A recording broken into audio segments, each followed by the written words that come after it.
مگر اس بجٹ کے حوالے سے میں چاہوں گا کہ جہاں پہ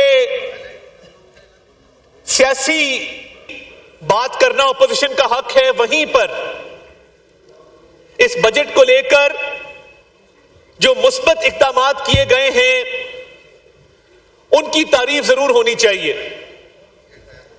اور ابھی تنخواہ دار طبقے کی بات ہو رہی تھی جناب اسپیکر، تنخواہ دار طبقے کو جو خاطر خواہ ریلیف دیا گیا ہے وہ تمام تنخواہ دار لوگوں کے لیے ہے جن کی ماہانہ تنخواہ 50,000 اور اس سے نیچے ہے، اس پر کوئی ٹیکس لاگو نہیں ہے۔ اور یہ جو لوگ تنقید کر رہے ہیں کہ جی آپ نے لاکھوں روپے تنخواہوں والوں کو ریلیف دیا ہے، میں ان کو بتانا چاہتا ہوں کہ 50,000 تک تنخواہ لینے والوں پر کوئی ٹیکس نہیں ہے۔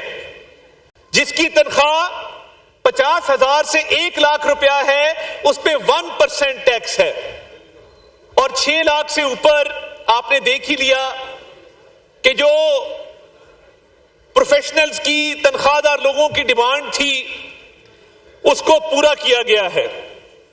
جناب اسپیکر، میں آپ کی توجہ دلوانا چاہتا ہوں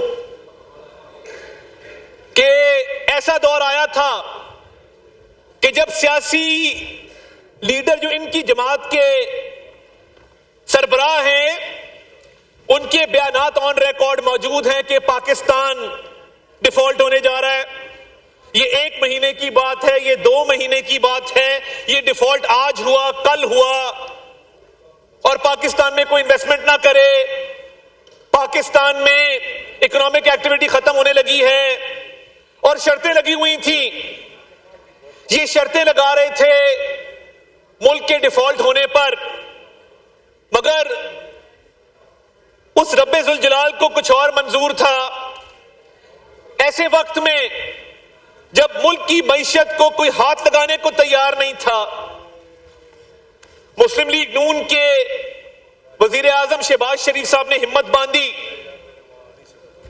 اور حوصلہ پکڑا، اور مجھے یاد ہے بہت سارے ہمارے کئی افسران وہ چھٹی لے کر چلے گئے تھے کہ پتہ نہیں کیا بنتا ہے۔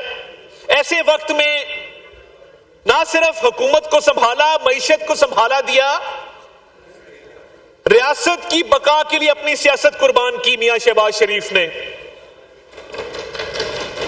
اور یہ سیاست یہی رہ جانی ہے۔ تاریخ اس قدم کو یاد رکھے گی جب وزیر اعظم شہباز شریف نے یہ نعرہ لگایا کہ میں ریاست کو بچاؤں گا، مجھے سیاست کی پرواہ نہیں ہے۔ اور یہ وہ وقت تھا جب پیرس کے اندر ایک میٹنگ ہوئی اور آئی ایم ایف کے ساتھ معاملات طے پائے۔ وہ اگر میٹنگ نہ ہوتی، شہباز شریف صاحب ایفرٹ نہ کرتے اور آئی ایم ایف کے پروگرام میں ہم نہ جاتے تو آج جو خوشحالی آئی ہے یہ ممکن نہ ہو پاتی۔ آج اگر آپ اس دور سے کمپیئر کریں، یہ ذکر کرنا بہت ضروری ہے کہ حالات تھے کیا۔ پاکستان کے اندر ایکسچینج ریٹ اس طرح فلکچویٹ ہوتا تھا جیسے پنکھا چلتا ہے۔ صبح ڈالر کا ریٹ اور تھا، دوپہر اور تھا، شام اور تھا۔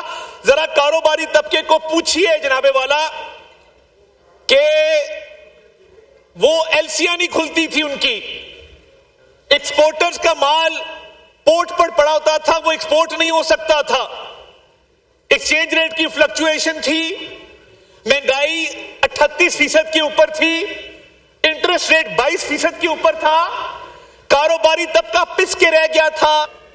کاش اس وقت آپ نے مساق معیشت کی بات مانی ہوتی جب شہباز شریف صاحب نے اسی ہاؤس میں کھڑے ہو کے کہا تھا کہ میں اپوزیشن میں ہوں، میری پوری جماعت جیلوں کے اندر ہے، ہم مقدمات بھگت رہے ہیں، مگر میں پھر بھی پاکستان کی خاطر کھڑے ہو کے کہتا ہوں کہ آؤ مساق معیشت کریں، اس ملک کی عوام کو بچائیں۔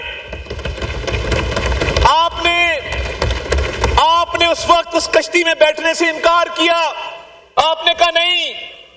میں یہ بھی آپ کو یاد دلانا چاہتا ہوں، ہماری یادداشت بہت چھوٹی ہے، ہم آج کی بات کرتے کل کی بات نہیں کرتے، مگر میں کچھ چیزیں آپ کو یاد دلانا چاہتا ہوں۔ یہ وہ حساب ہے کہ سورج پہ لگے دھبا قدرت کے کرشمے ہیں، بدھ ہم کو کہیں کافر اللہ کی مرضی ہے۔ ان لوگوں نے آئی ایم ایف کو لیٹر لکھے کہ پاکستان کو پروگرام نہ دیا جائے۔ ان کے وزرائے خزانہ نے اس وقت آئی ایم ایف کو جو لیٹر لکھے، میں وہ بھی یاد دلانا چاہتا ہوں کہ جب آپ نے آئی ایم ایف کو لیٹر لکھے تو آپ چاہتے تھے کہ یہ ملک ڈیفالٹ کرے۔ میں آج اللہ تعالیٰ کے 99 ناموں کے نیچے یہ کہنا چاہتا ہوں کہ اگر انہوں نے کوئی اچھا کام کیا اکانومی کے لیے ہم اس کی تعریف کریں گے، مگر ہمیں یہ گوارا نہیں ہے کہ ہم اپنی سیاست کی خاطر پاکستان کے خلاف سازش کریں، جس طرح انہوں نے اپنے دور میں آئی ایم ایف کو لیٹر لکھ کے کی تھی۔ اور نہ صرف اس پر بیانیہ بنایا گیا، پوری کیمپین چلائی گئی۔ آئی ایم ایف کو خطوط جو لکھے گئے تھے وہ ریکارڈ کا حصہ ہیں، تاریخ میں ہمیشہ وہ یاد رکھا جائے گا۔ ایک طرف وزیر اعظم شہباز شریف پیرس میں میٹنگ کر کے معاملات کو جوڑ رہے تھے اور یہاں سے خط لکھے جا رہے تھے کہ پاکستان کو بیل آؤٹ نہ ملے۔ جناب والا، یہ جو معاشی استحکام حاصل ہوا ہے، بہت سارے لوگوں نے اس پر ایفرٹ کی ہے، اور میں سمجھتا ہوں کہ اداروں کا اس میں بہت ایفرٹ ہے، ان کی بہت کاوش ہے، اور یہ جس طرح وزیر اعظم کہتے ہوتے ہیں یہ ایک ٹیم ورک ہے جس کے اندر فیلڈ مارشل سید عاصم منیر ان کی ٹیم کا بھی بھرپور حصہ ہے کہ جس طریقے سے ایک سٹیبلٹی ملک کے اندر آئی ہے۔